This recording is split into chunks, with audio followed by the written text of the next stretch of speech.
Gold, trusted gold buyers. మీరు తాకట్టు పెట్టిన బంగారాన్ని విడిపించి ఈ రోజు ఉన్న మార్కెట్ ధరకు కొనబడను. ఏమిట్రా అరుపు? అక్క అక్క నువ్వెట్లాగైనా అచ్చిబాబుని కబుర్లలో పెట్టు, నేను వెళ్ళి సీనుబాబుతో మాట్లాడొస్తాను. మాట్లాడం కదే, సీనుబాబును ఎట్లాగైనా బుట్లో పెట్టు. చి పట్టడం ఏంటి, నేను సీనుబాబుని ప్రేమిస్తున్నాను. తోటకూర కట్టేం కాదు. నువ్వు ఇక్కడే ఉండు, నేను ఇప్పుడే వస్తాను. రాజుబాబు ఏంటి నిన్న రాత్రి బుచ్చిబాబుకి పాము కరిచిందంటగా? కనిపించే కరవేం చేస్తే అది సరే గాని మొన్న నేను పప్పు రుబ్బానుగా, సుందరేముంది? అచ్చిబాబు ఎంత బాగా పప్పు రుబ్బాడక్క అంది. అందా? అయితే సుందర ప్రేమలో పడుతున్నట్టే. సరే గాని కొంచెం గ్లాసు గడిపెట్టు. గ్లాసులు కడగల. ప్రేమ కోసం ఏమైనా చేయాలి కదా. అవును కరెక్టే. అవును సుందరి కనిపించదేంటి? నీళ్ళకెళ్ళింది గాని వస్తది, ముందు గ్లాసులు గడిపెట్టమ్మా. ఓకే. ఏంటి సీనుబాబు ఇక్కడే నిలబడిపోయావు? ఎండకి నీ ఎర్రటి బుగ్గలు కమిలిపోతే నే చూడలేని బాబు, లోపలికి వచ్చిందా కానీ పర్వాలేదండి. చీ అండి ఏంటి, నేను అసలు వయసులో నీకన్నా చిన్నదాన్ని, పోసన ఎక్కువైపోయి కొంచెం బొద్దుగా ఉన్నానంతే. నేను అసలు 7 మల్లెలెత్తు. ఒరే అచ్చి ఏం చేసి వస్తున్నావురా? గ్లాసులు కడుగుతున్నాను. అదే గ్లాస్ టీ తాగుతున్నాను. వస్తున్నావా లేదో? వస్తున్నాను.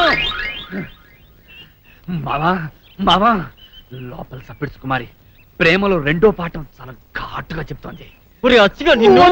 కందులెట్టద్దు, నువ్వు వెళ్ళిపో. ఎందుకు నా పొరుగుట తీసేశారో? మీకు నేనేం తక్కువ చేశానని? ఉండటానికి పాకిచ్చాను కదా, ముప్పొద్దున తిండి పెడతానే ఉన్నాను కదా, మరి నీకేంటి తక్కువ?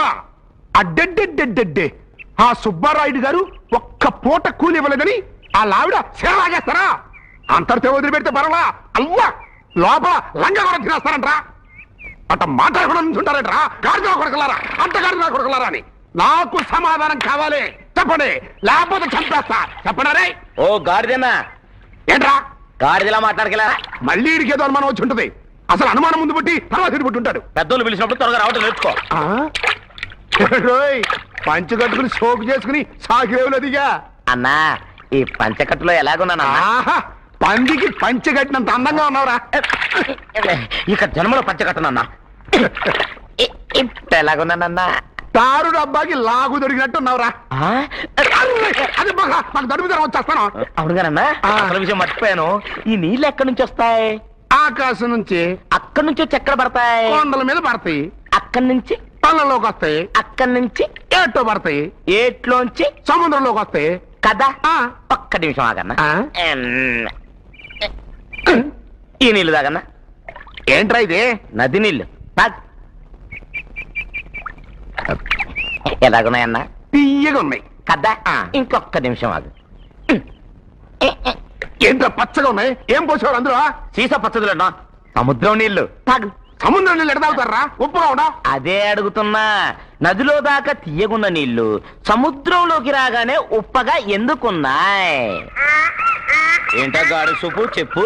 చెప్పలేకపోతే బట్టలు ఉతుకునే ఎదవని గాడిదలు కాసుకునే సన్నాసనని చెప్పి చెంపలేసుకొని గుంజెల్తి. నువ్వు ఎక్కువగా మాట్లాడుతున్నావు. చెప్పమంటుంటే చెప్పనా? చెప్పన్నా. చెప్పన్నా. ఇప్పుడు చెప్తా. మీ నాన్న రోజు సముద్రం ఒడ్డుకి వెళ్ళి ఇది కొట్టుంటాడు, అందుకే ముప్ప పడ్డాయి.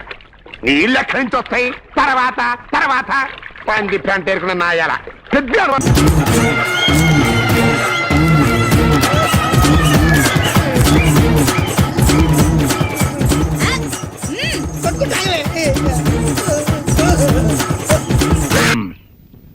సెంతకాయలు అమ్ముకునేదానికి సిరిమాలత్యం పడితే సెంతకాయని చూసి సి వంకర టెంకరగా ఉంది, ఇదేం కాయా అని అడిగిందంట. అట్టుంది దీని కథ. ఏంట్రా ఇది విషం, ఇది కిరసనాయలు, ఇది తాడు. అర్జెంట్ గా చచ్చిపోవాలంటే ఈ మూడిట్లో ఏది బెటరో చెప్పు డాడీ. ఈ ఇసం తాగి ఈ కిరసనాయలు మీద వేసుకుని ఈ తాడు ఊరేసుకుని అగ్గిపుల్ల లపక్కన వెలిగించుకున్నారనుకో, టపక్కన ఎగిరిపోతారా. అవును, ఎంతకీ ఈ ఏర్పాట్లన్నీ ఎవరి సాగు కోసమో? నేనే ఆత్మహత్య చేసుకుందాం అనుకుంటున్నాను. నా బావి పేసినంట, నువ్వు బతికొండంగానే నీ ముఖం పగలు చూస్తే రేత్రి కల్లోకి వస్తుంది. అట్టానికి నువ్వు సచ్చి దెయ్యమయ్యావనుకో, దెయ్యాలు కూడా బెదిరి సస్తాయి. నువ్వు సచ్చకరా. సచ్చకరా. నేను చచ్చుతా. అయినా అంత అర్జెంట్ గా సత్తాల్సిన కర్మ నీకేంట్రా ఇప్పుడు? ఎందుక? నేను పిల్లని లవ్ చేశా, ఆ పిల్లను నేను పెళ్లి చేసుకుంటానంటే నువ్వు నో అంటావు. నేను నీ మాట వినను అంటే ఆ ఆస్తి కవర్ ఎవరికైనా ఇచ్చేస్తాను అంటావు. నువ్వు ఇచ్చేసే ఆస్తి కవర్ కంటే నేను ఇచ్చేసిన మనసే నాకు ముఖ్యం. అందుకే నేను చచ్చుతా. అదే విషయం. ఆ. ఓరి నా బొగ్గుకొండ, నువ్వు ప్రెసిడెంట్ అవడం నాకు కావాలి గాని పేడెత్తుకునే అమ్మాయిని తీసుకొచ్చి నానా నేను దీన్ని ప్రేమించాను అని చెప్పు, నేను చేయకపోతాను. అవును, ఎంతకే ఎవరమ్మాయి? ఒకటే అట్లా సిగ్గుపడబోకరా, చాలా సండాలంగా ఉంది. ఎవరో చెప్పు. అది అది జానకమ్మ. ఏంటి జానకమ్మ? అమ్మా, నీ గని పిచ్చిగా నెక్కిందంట్రా. నా వయసావిని నువ్వు ప్రేమించడమేట్రా? ఛీ, జానకమ్మ కాదు డాడీ, ఆవిడ మనవరాలు సౌందర్యను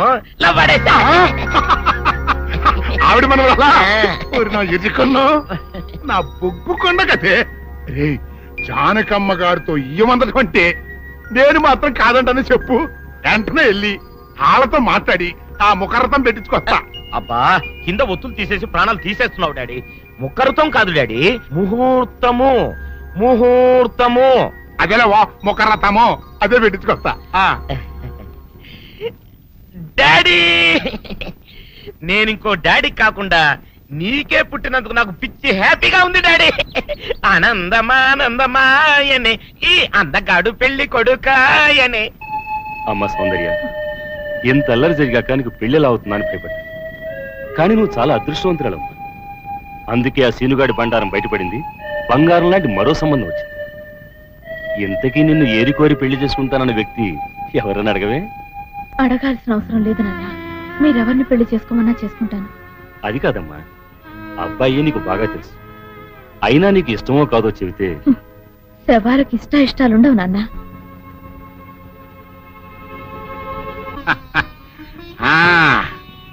తాతబ్బాయి గారు, ఈ శుభ సమయంలో మీకు విషయం చెప్పాలండి.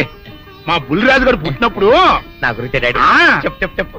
మా బుల్లిరాజు గారు పుట్టినప్పుడు మా ఆవిడికి పురుడు పోసిన మంత్రసాని ఈయన్ని చూసి పుట్టింది పంది పిల్లేమో అనుకుని అని అడిచి ముడిచిపోయిందండి.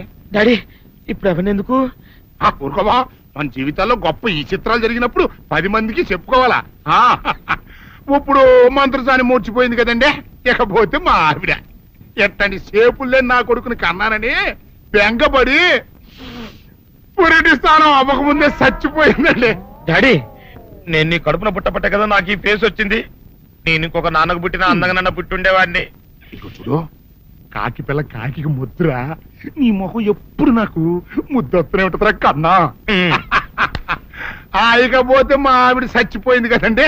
ఈయన్ని ఎత్తుకోవడానికి వచ్చిన పని పిల్లలండి ఈయన చూసి దడుచుకుని పరుగో పారిపోయేవారండి. అసలు ఈడికి ఈ జన్మలో పెళ్ళవుద్దా అని నేను ఈ ఆడవని రోజు లేదనుకోండి. అట్లాంటిది మా బుల్లిరాజు గారికి మీ అమ్మాయితో పెళ్లి కుదరటం నిజంగా మా అదృష్టం కదండి. ఎంత మాట, మీలాంటి వారితో వీయమంతరం మా అదృష్టం. చాలవరకండి అంత మాట్లాడతారు. పొంతులు గారు మొకరథం పెట్టేయండి. అయ్యా, ఈనాటికి సరిగ్గా 4వ రోజుకు ఓ మంచి దివ్యమైన ముహూర్తం ఉంది. అయితే అదే కాయ చేసేయండి. ఏం డాడీ? అట్లాగే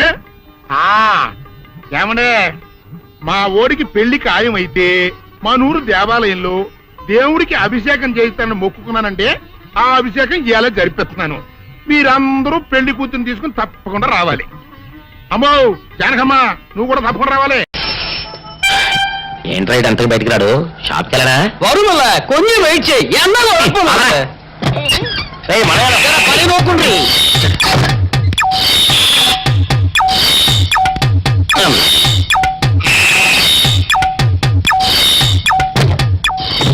అమ్మా సౌందర్య, ఏమిటన్నయ్యా? నేను షాప్కి వెళ్తున్నా గానీ లోపల తలుపులు గడేసుకో. అలాగే ఎవరొచ్చి పిలిచినా తలుపులు తీయబాకు. అలాగే అన్నయ్య. మన పేటలో అందరూ సన్నాసేదవులే. అయినా ఈ మటన్ షాప్ ఏ రోజు చెల్లెలతో పరాస్కాలాడే ధైర్యం ఎవరికుంటుందిలే. అమ్మా సౌందర్య, చెప్పన్నయ్యా. ఒకవేళ అంతగా అవసరమైతే మనిషి కనపడకుండా మాట్లాడు. మరీ తప్పదనుకుంటే కిటికీలోంచి చెయ్యి మాత్రమే బయట పెట్టమ్మా. సరే అన్నయ్య. నా బంగారు చెల్లి. వస్తానమ్మా. పల్లెలు సన్నాసులు అందరూ గుమ్మల ముందు చేరతారు. మటన్ షాప్ ఇంటికే మారిస్తే పోద్దేమో.